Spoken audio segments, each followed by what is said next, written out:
Bienvenidos amigos, ¿qué tal? Un día más ya estamos con todos ustedes precisamente aquí en nuestra alquería. Y hoy, en el programa de hoy, les vamos a proponer un ejercicio totalmente diferente al que les estamos proponiendo de forma habitual y continuada en nuestra alquería. Ya saben ustedes que siempre con la estimada presencia de nuestro cronista oficial, don Manuel Domínguez, estamos visitando calle a calle nuestro municipio, palmo a palmo, como solemos decir. Bueno, pues la propuesta de hoy es hacer una pequeña parada en nuestro camino, en nuestro andar por todas las calles, y todavía nos quedan muchas zonas que recorrer de nuestro municipio, para ofertarles esas bellas historias que también nacen precisamente de nuestro municipio, de esas calles, ¿no? En vez de ir recorriendo, como decimos, calle a calle, pues vamos a ir recorriendo historia a historia, pues todas esas leyendas urbanas que solía haber de nuestro municipio y que despertaban la curiosidad desde antaño. En cada una de las visitas, don Manuel, siempre íbamos precisamente, a lo mejor, por ejemplo, en esta misma zona, cuando íbamos visitando por las calles y hablando de nuestros monumentos, pues siempre comentaba que detrás de estos muros, detrás de estas paredes, siempre hay una historia que contar. Y yo decía, algún día la contaremos. Y es que hay mucho que contar. Hay mucho que contar. Las calles de las ciudades se caracterizan porque tienen muchas historias. Y es verdad que hay muchas calles de Motril que tienen sus propias historias, y propias historias que salen muchas veces de la propia sentimiento popular, ¿no? No son historias oficiales de ayuntamientos, de instituciones, sino que son otro tipo de historias mucho más populares, mucho más cercanas a la población, y que suelen calar en la población. Es verdad que con el paso del tiempo muchas de ellas se pierden, como no son historias que están recogidas en ningún lado, pues muchas de ellas se pierden y han sido historias que la mayor parte de ellas se transmiten de forma oral, y no hay ningún documento escrito que pueda certificarlas ni nada por el estilo, pero sí que forman parte, pues, de esa cultura popular, de ese sentimiento de pertenencia a determinados sitios. Y claro, todas las calles de este pueblo, casi todas las calles del casco antiguo, las calles más antiguas, lógicamente tienen historias muy bonitas. Hoy visitamos, por ejemplo, aquí estamos en la Plaza de España, ¿no? En la Plaza de España, que fue la Plaza Mayor, que fue la Plaza de la Constitución, que fue la Plaza de Miguel Primo de Rivera, y que hoy es la Plaza de España. Aquí se ha desarrollado que ha albergado tantas cosas, tantos acontecimientos históricos de un calado impresionante, desde el punto de vista político, desde el punto de vista social, desde el punto de vista religioso.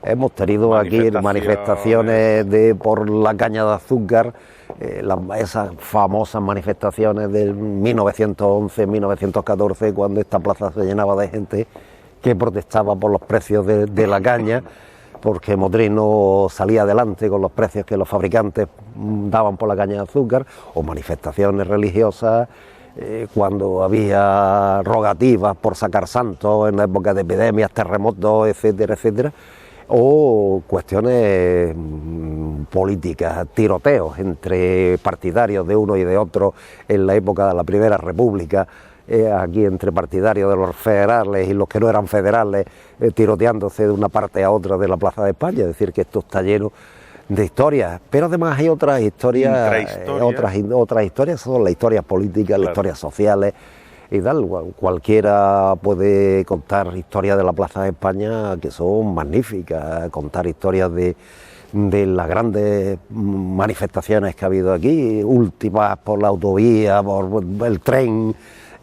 Aquí se habló una parte de la historia del tren, cuando nos prometieron el tren que estaba concedido desde el balcón del ayuntamiento. Después no hubo tren, pero sí que es verdad que está llena de historias. Pero además hay otras historias muy bonitas que, como decía, forman parte de la historia oral de la ciudad, que Motril ha tenido la suerte o la mala suerte de perder muchas de ellas, porque sí, ha cambiado mucho, se ha modificado mucho en el tiempo, pero todavía ha conservado. Y qué tan importantes son, claro, ¿no? Porque al final esa transferencia oral de familia en familia también nos habla mucho, porque es un reflejo de la sociedad. Claro, un reflejo social de esa época. De la época, claro. Fundamentalmente son reflejos sociales de la época. Hoy nosotros podemos hablar de de la Plaza de España, pero aquí había manifestaciones de las creencias más absolutas de los madrileños. Nos podemos imaginar qué era esta Plaza de España cuando la epidemia de 1679, cuando ya la desesperación absoluta de los madrileños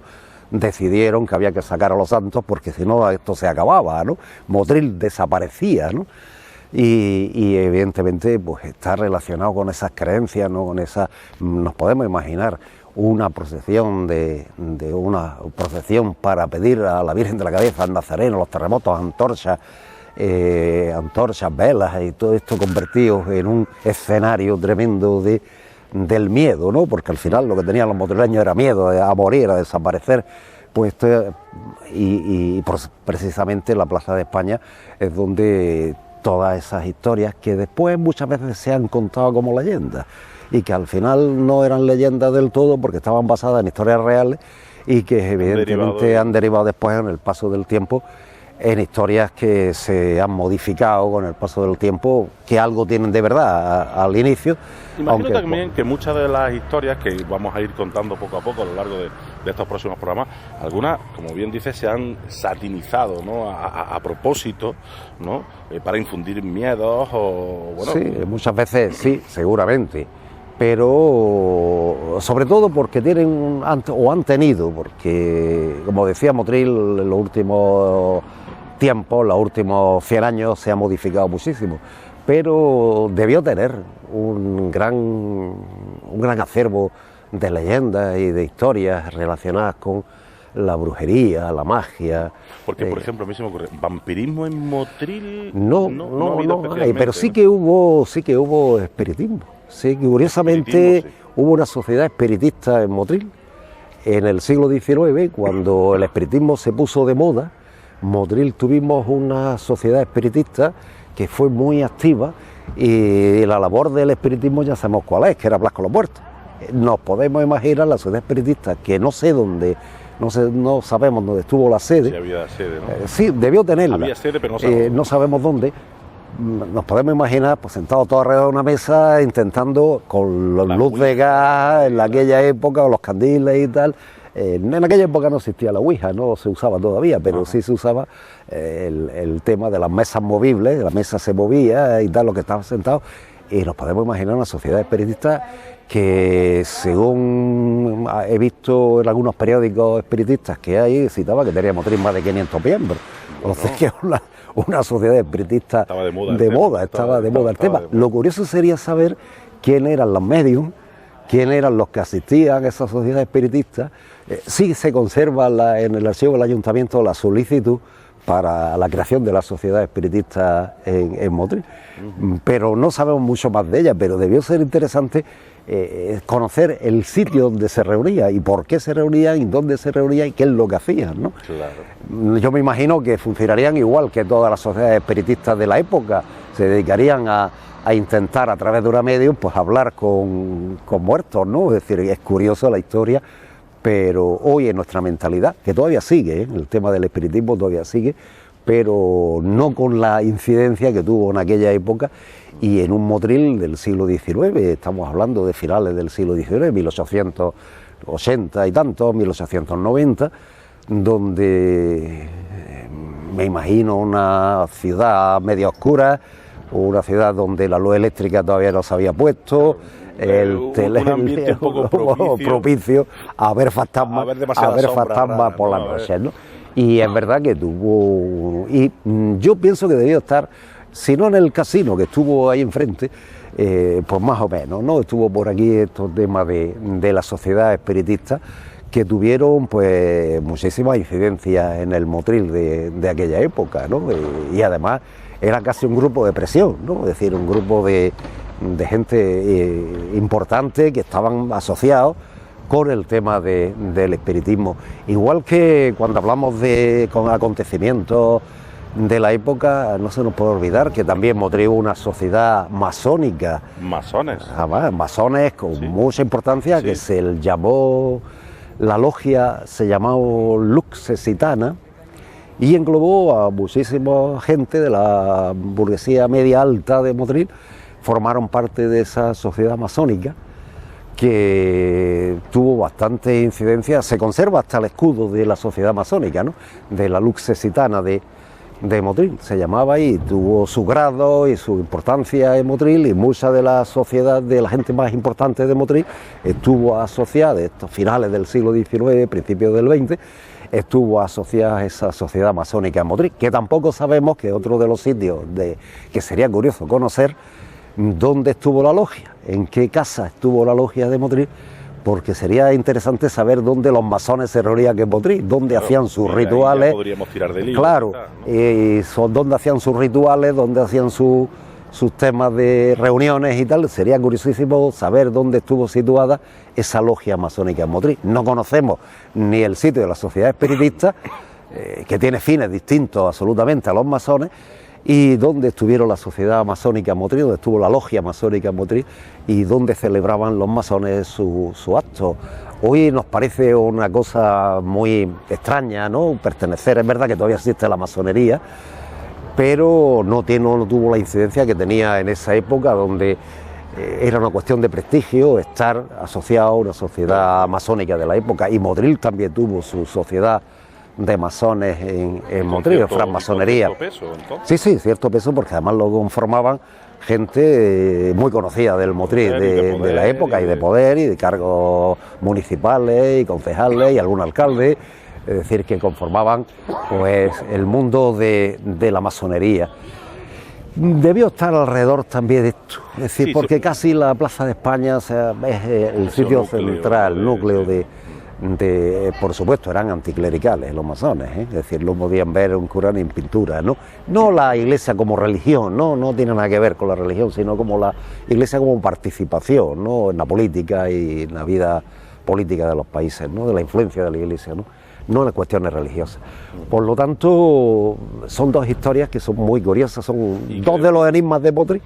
La sociedad masónica, la francmasonería motrileña y la espiritista, ¿no? Estamos hablando de hechos que sí son reales, que sabemos que han existido. Sí, totalmente.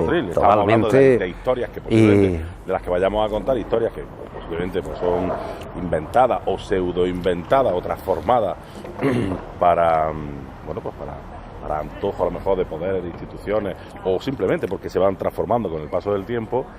Pero sí estamos hablando de que existía realmente masonería y también el tema del espiritismo. Y es que, claro, hablando de la zona que estamos, a mí se me viene, yo te he preguntado un poco así por el vampirismo, porque yo sé que siempre cuando hemos comentado aquí el tema, vampirismo en Motril no, por ejemplo el Lobres. Sí, el Lobres sí, el Lobres hay alguna cosa curiosa el Lobres, de unas placas que hacen referencia a vampiros y están fechadas a principios del siglo XX, una cosa muy curiosa, no vamos a encontrar en ningún sitio de España unas piedras grabadas con nombre de vampiro, es decir, haciendo referencia a los vampiros, ¿no? Eso no lo encontramos en ningún lugar de España, no lo hay, excepto el Lobres. Es muy curioso que además está relacionado pues con una familia, porque el sitio donde se encuentra está relacionado con la familia Arroyo, que desde el siglo XVI fueron los grandes propietarios del Lobres, el capitán Arroyo. El capitán Arroyo, que estuvo enterrado en la iglesia de Lobres, y al que encontraron... Otra historia que habría que contar. Que había que contar. Porque me parece que estaba allí enterrado, ¿no?, en la iglesia de Lobres, con la cabeza cortada y los puestos a los pies. Bueno, es muy curioso, la historia es muy curiosa, ¿no? Y además la hermana era motrileña, estaba relacionada, vivía en Motril, y la hermana fue la que de alguna manera financió la creación del convento de capuchinos en Motril. Doña Jerónima de Arroyo fue la que financia la creación del convento de capuchinos en Motril. Pero el capitán Arroyo en sí fue más un cazarrecompensas, es un capitán de la época, su función... Lo digo que estamos hablando de vampirismo y tal, quizás estamos saltando un poco. Claro, es que en el tiempo, esto eran gente muy sanguinaria, es decir, que no era el típico vampiro de las películas, ¿no? Yo creo que no va por ahí, ¿no? Pero era un cazarrecompensas. Al final todos estos capitanes de caballería que habían pertenecido estuvieron en la conquista del reino de Granada, como el Valdivia aquí, o cualquiera de los capitanes Ágreda que estuvo en Motril, que por cierto tuvo la casa aquí, donde hoy está el ayuntamiento, fueron gente de guerra. ¿A qué se dedicaron después?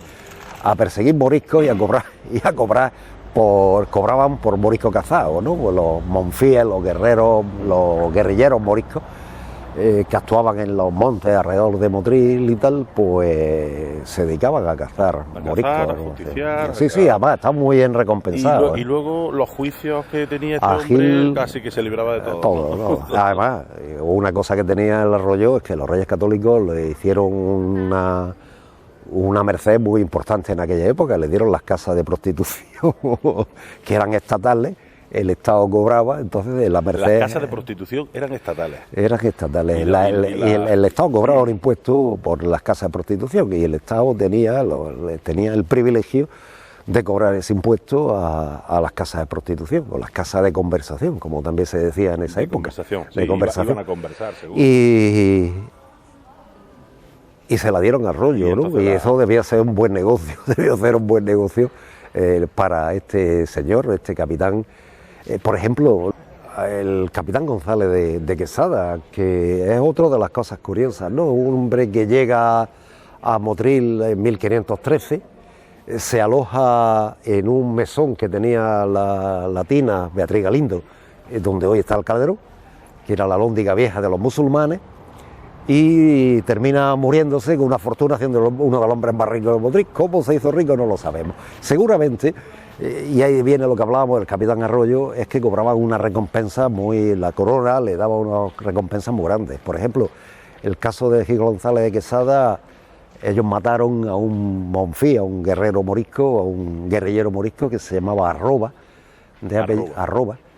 Lo mataron en la zona de Casterdeferro, Walshos, por ahí, y la corona le recompensó con 10.000 ducados. 10.000 ducados de aquella época era una fortuna, ¿eh? Es decir, indudablemente se explica cómo después llegó a tener, pues, si tuvo 2 o 3 cosas como esas, pues era como si te tocara la lotería, ¿no? Hoy en Es día. decir, y a Arroyo le pasó lo mismo, es decir, Arroyo es otro de los capitanes.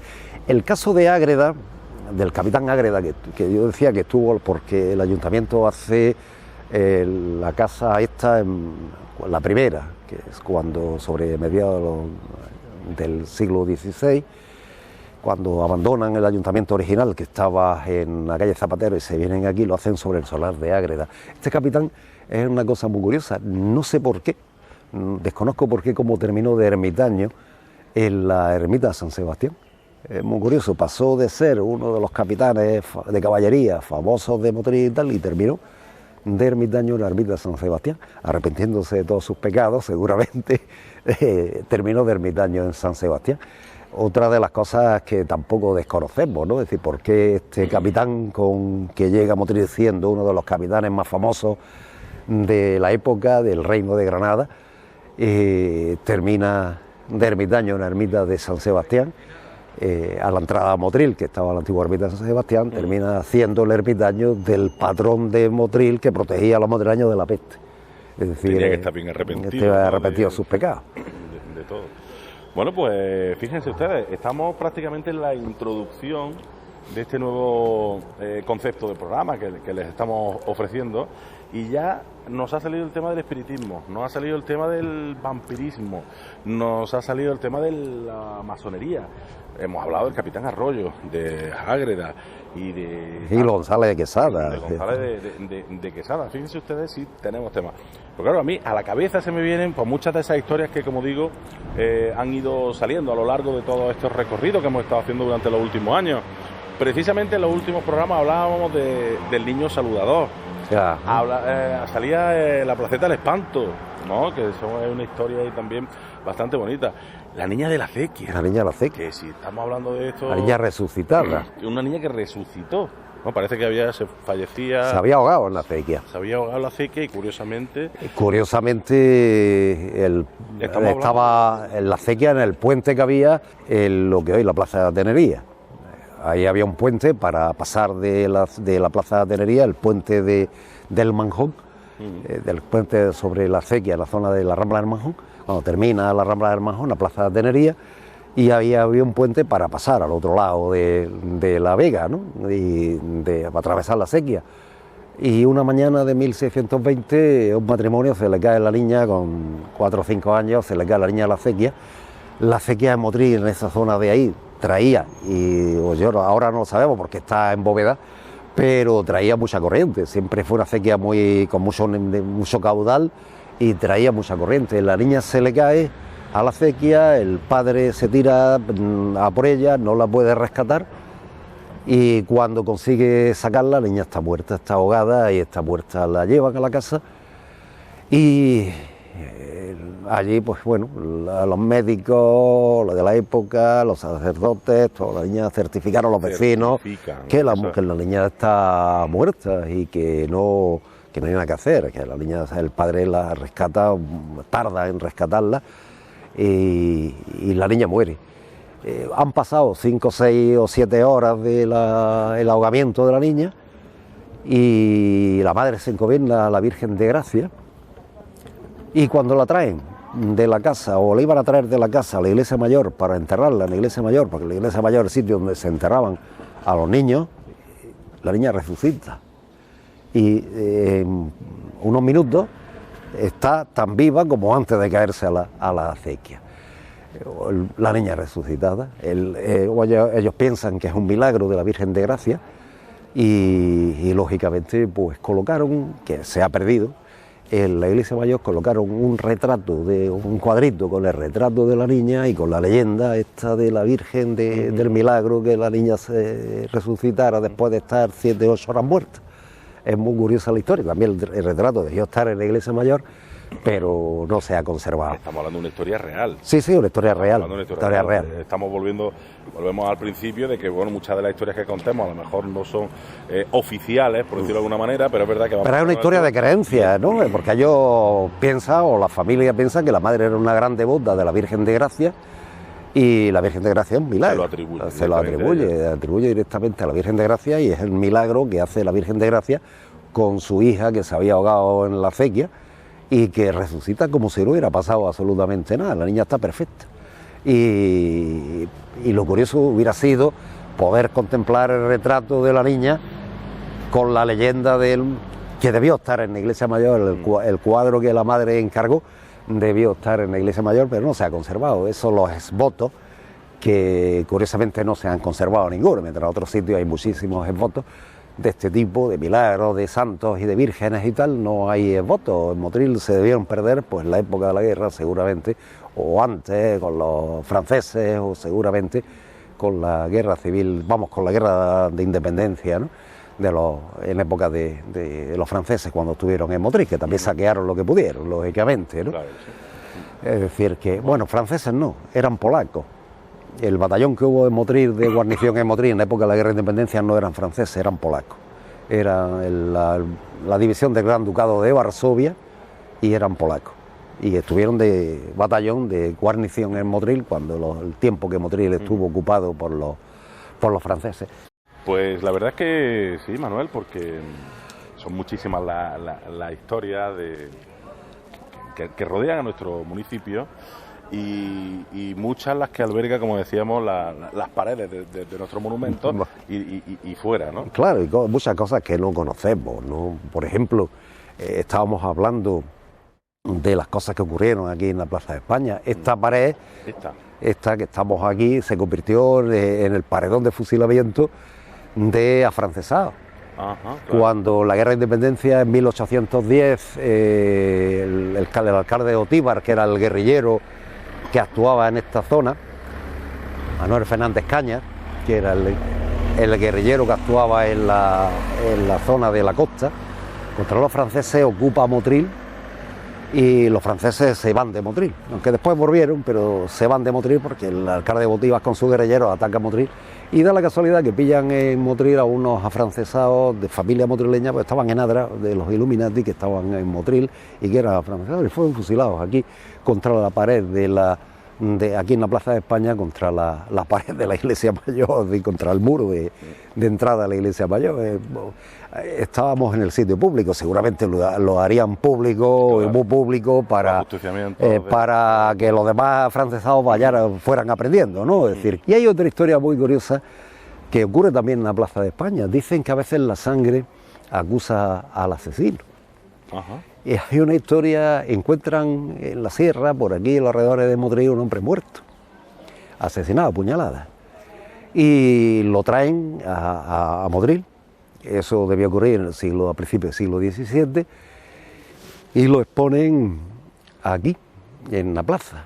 Y no se le ocurre al corregidor que había en ese momento, no se le ocurre nada más que ponerlo en la plaza y llamar a todos los, digamos, a todos los sospechosos de que pudieran haberlo asesinado.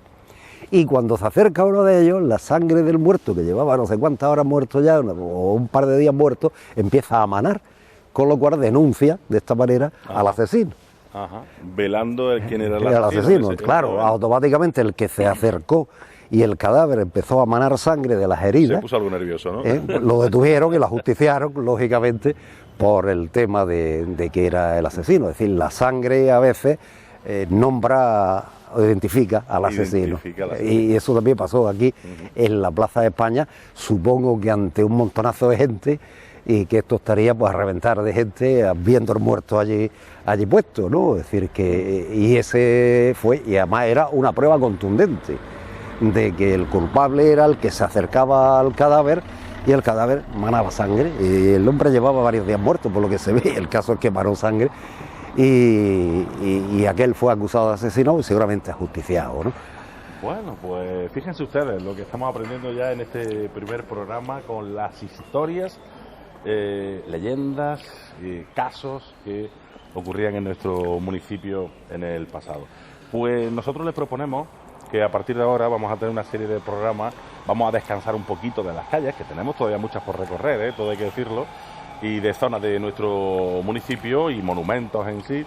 Pero también las historias son importantes porque nos habla precisamente de lo que ha sido, nunca mejor dicho, nuestra historia. Lo vamos a dejar aquí, pero ya saben que la semana que viene volvemos, estaremos por aquí por la Plaza de España, porque a mí te vuelvo a recordar que se me ocurre pues hablar de los espantos, se me ocurre hablar de enterramientos. Bueno, es que esta zona va a dar... Hay de todo, esta zona va para todo. Va a dar historias para todo. Para mucho. Así que nada, que nosotros nos despedimos aquí, esperamos que le haya gustado esta nueva propuesta desde nuestra alquería, y la semana que viene más aquí en la televisión de Motril. Hasta la semana que viene. Adiós.